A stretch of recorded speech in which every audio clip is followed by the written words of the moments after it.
Question है, लेव Vygotsky के समाज संरचना सिद्धांत में दृढ़ विश्वास रखने वाले शिक्षक की नीति।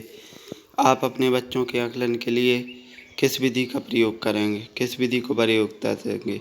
सहयोगी प्रोजेक्ट, मानकीकृत परीक्षण, तथ्यों पर आधारित प्रत्यास्मरण के प्रश्न और वस्तु परक बहुविकल्पीय प्रश्न के प्रकार। तो इनमें से वाइगोत्स्की के अनुसार आप किसको महत्व देंगे? तो वाइगोत्स्की के अनुसार सबसे अच्छा है सहयोगी प्रोजेक्ट, क्योंकि वाइगोत्स्की हमेशा सहयोगी प्रोजेक्ट को बल देते हैं। तो उनके अनुसार सबसे अच्छा होगा सहयोगी प्रोजेक्ट। ठीक है, वाइगोत्स्की के अनुसार। तो ये होगा आपका पहले का आंसर।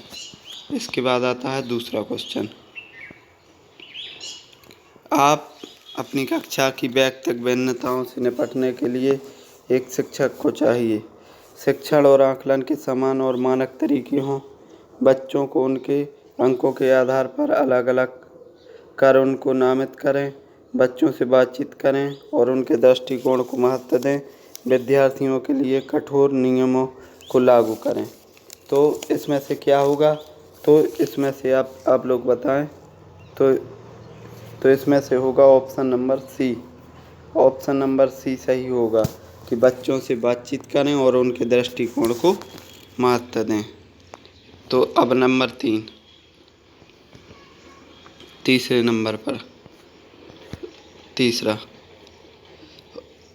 तो तीसरे नंबर पर है आपका क्वेश्चन कि आकलन उद्देश्यपूर्ण होता है यदि नंबर ए, इससे विद्यार्थियों के भय और तनाव का संचार हो, इससे विद्यार्थियों और शिक्षकों को प्रतिपुष्टि फीडबैक प्राप्त हो, यह केवल एक बार वर्ष के अंत में हो और विद्यार्थियों की उपलब्धियों में अंतर करने के लिए तुलनात्मक मूल्यांकन किया जाए। तो इसमें कौन सा सही होगा? ठीक है, तो आप लोग बता सकते हैं इसमें कौन सा सही होगा। तो इसमें उत्तर होगा आपका बी। ऑप्शन नंबर बी सही है। इससे विद्यार्थियों और शिक्षकों को प्रतिपुष्टि फीडबैक प्राप्त होता है। ठीक है, अब इसके बाद है चौथा क्वेश्चन। चौथा क्वेश्चन है, राष्ट्रीय पाठ्यचर्या की रूपरेखा NCF 2005 के अनुसार शिक्षक की भूमिका क्या होती है? तो बताएं आप शिक्षक की भूमिका। तो शिक्षक की भूमिका होती है सुविधा प्रदाता। सुविधा प्रदाता, ठीक है, सुलभकर्ता, ठीक है, ये भूमिकाएं होती हैं शिक्षक की। तो इसमें ऑप्शन डी सही होगा। अब अगला क्वेश्चन, पांचवें क्वेश्चन के बारे में आते हैं। तो पांचवा क्वेश्चन है, अनुसंधान सुझाते हैं कि एक विविध कक्षा में अपने विद्यार्थियों से शिक्षिका की अपेक्षाएं विद्यार्थियों के अधिगम पर महत्वपूर्ण प्रभाव छोड़ती हैं, का एकमात्र निर्धारक होती हैं, के साथ संबंधित नहीं मानी जानी चाहिए, कोई प्रभाव नहीं छोड़ती हैं। तो इसके अनुसार होगा आपका ऑप्शन नंबर ए। 5 में होगा ए, पर महत्वपूर्ण प्रभाव छोड़ती हैं।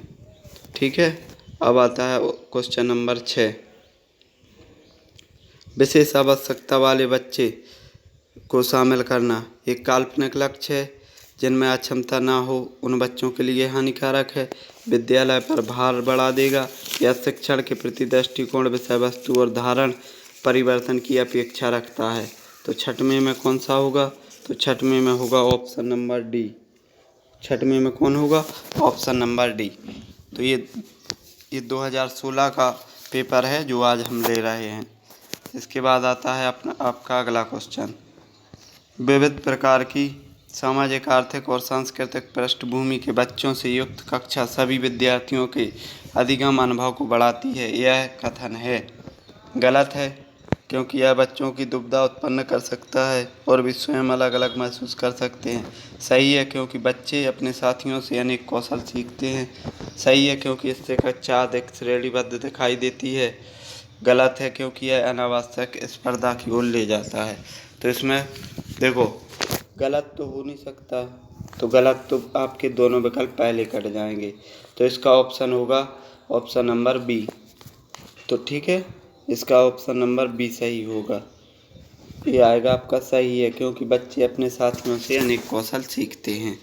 ठीक है, अब आता है आपका अगला क्वेश्चन, 8वां। तो 8वां क्वेश्चन आता है आपका ए, सुनने में असमर्थ बच्चा इसके लिए नंबर 1 होगा, श्रवण असमर्थता वाले बच्चों के विद्यालय में ही भेजा जाना चाहिए, नियमित विद्यालय में नहीं। केवल अकादमिक शिक्षा से लाभ नहीं उठा पाएगा, इससे उनके स्थान पर व्यावसायिक शिक्षा दी जानी चाहिए। सी, नियमित विद्यालय में ही बहुत अच्छा कर सकता है यदि उसे उपयुक्त सुविधा हो और साधन उपलब्ध कराए जाएं। डी, नियमित विद्यालय में अपने सहपाठियों के समान कभी प्रदर्शन नहीं कर सकता। तो कैसा भी बच्चा हो तो विशिष्ट विद्यालय कहीं नहीं चलेगा, क्योंकि आपकी है बाल केंद्रित शिक्षा और समावेशी। तो समावेशी शिक्षा, ये ट्रैक आपको याद रखनी है। समावेशी शिक्षा, समावेशी शिक्षा, इस ट्रैक को आप याद कर लें। तो समावेशी किसी को वीआईपी ट्रीटमेंट देता हुआ, हर ऑप्शन गलत है। तो ऑप्शन कौन सही होगा? जिसमें बच्चे एक ही छत के नीचे सभी पढ़ेंगे, तो एक इसमें ये हो गया समावेशी। अब आता है आपका क्वेश्चन नंबर 9। तो क्वेश्चन नंबर 9 है, निम्नलिखित में से कौन सी विशेषता प्रतिभावान शिक्षार्थी की है? वह आक्रामक और कुंठित हो जाता है। नंबर 2, यदि कक्षा की गतिविधियां अधिक चुनौतीपूर्ण नहीं होती हैं तो वह कम प्रेरित अनुभव करता है और ऊब जाता है। सी, वह बहुत ही तुनक मिजाज होता है। डी, वह रस्मी व्यवहार करता है, जैसे हाथ थपथपाना और अन्य प्रकार के। तो इसमें होगा ऑप्शन नंबर बी।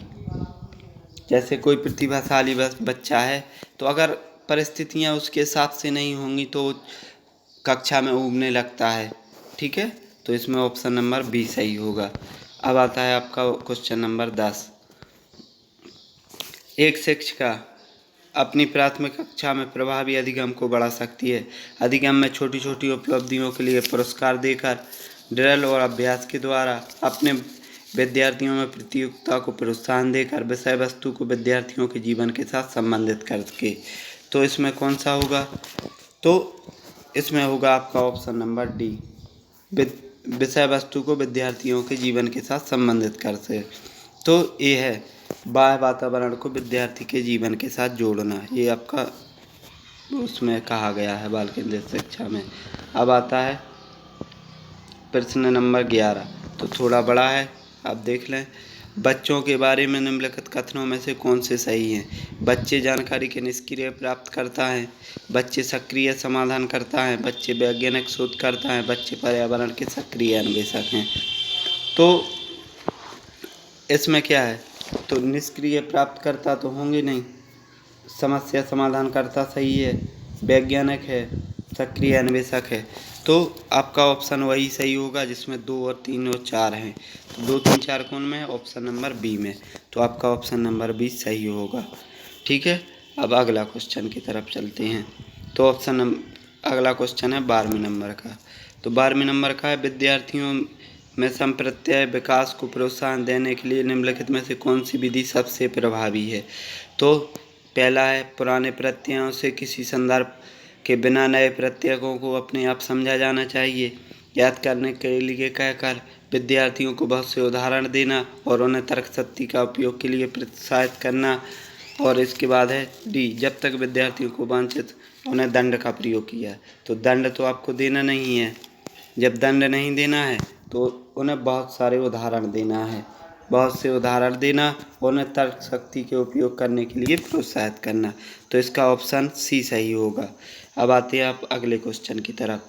तो क्वेश्चन नंबर 13, प्राथमिक विद्यालय के बच्चे उस वातावरण में सबसे प्रभावी ढंग से सीखते हैं कि जहाँ उनके संवेगात्मक आवश्यकताओं की पूर्ति होती है और वे अनुभव करते हैं कि वे महत्वपूर्ण हैं।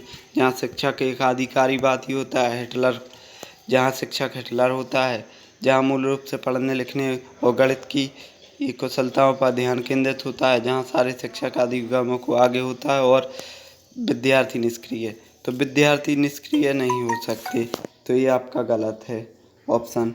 ठीक है, तो इसमें होगा ऑप्शन सी, जहाँ मूल रूप से, सॉरी ये भी गलत है। अब आता है आपका ए और बी। तो एक अधिकारवादी शिक्षक है, तब भी गलत है। एक अधिकारवादी नहीं होना चाहिए। जहाँ उनके संवेगात्मक आवश्यकताओं की पूर्ति होती है और वे अनुभव करते हैं कि वे महत्वपूर्ण हैं। तो ये क्वेश्चन सही होगा। अब आता है आज का अंतिम क्वेश्चन। एक बच्चा खिड़की के सामने एक कौवे को उड़ता हुआ देखता है और कहता है कि एक पक्षी इससे के विचारों के बारे में क्या पता चलता है। तो बच्चे की स्मृतियाँ पहले से भंडारित हैं, बच्चे में पक्षी के प्रति विकसित हो चुका है।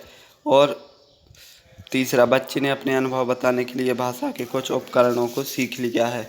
तो 14वें में कौन सा होगा, आप लोग बताएं। 14वें में तो इसमें ए और ए तो गलत हो गया, सिर्फ ए सही है। स्मृतियाँ पहले से भंडारित हैं, ये गलत है। और भाषा, तो ये दोनों गलत हैं। तो जो इसमें बी कौन से में है, डी में, तो ऑप्शन डी हो जाएगा। इस तरह से आज हम 15 क्वेश्चन ले रहे हैं। लाइव क्लास करने की सोच रहे हैं। आप लोग ज़्यादा से ज़्यादा शेयर करें, सब्सक्राइब करें और आगे बढ़ाएं, क्योंकि इसी तरह से अच्छे अच्छे वीडियो आते रहेंगे। धन्यवाद।